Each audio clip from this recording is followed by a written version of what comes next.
I know I'm throwing these big, broad questions at both of you today, but you've both done a deep structural reporting on immigration and workers' rights and labor in Canada. I wonder if there's a deeper story here. Like, what does this story reveal about how we value the people who are maybe literally feeding the country? Who's actually being prioritized in Canada's immigration system right now if the essential workers are not so essential, it seems? I think it's a pretty awful contradiction. We rely on these workers every day for the food on our shelves, for the food on our tables, the meals in our homes, and we still treat them as temporary, no matter how long they've been here or how vital they are.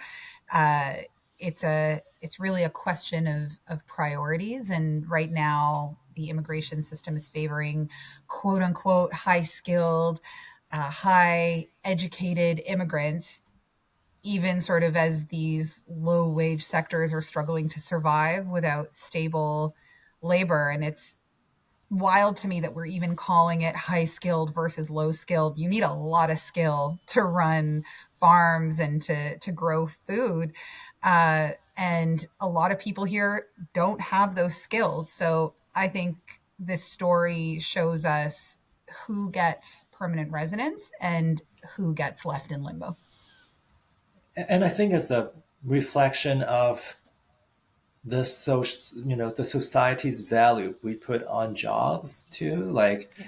I mean, The kinds of jobs. the kind of jobs, like for example, I think for a lot of urban dwellers, we see, we don't value the job of the butchers, for example. We don't value farmers as much as we should, even though, they, very important to any society, right? And I think modern day society, we put a lot of emphasis on high skills, IT, science. Like we need everything. I think that's my point. Like, you know what, I maybe it's a misnomer that we call some of these jobs as low skills versus high skills because they all require different skills. But I think what we need is something more balanced, a more balanced approach that would you know because we need everything. But how do we have a system that actually would strike that balance between what quote unquote we call low skills and versus high skill jobs?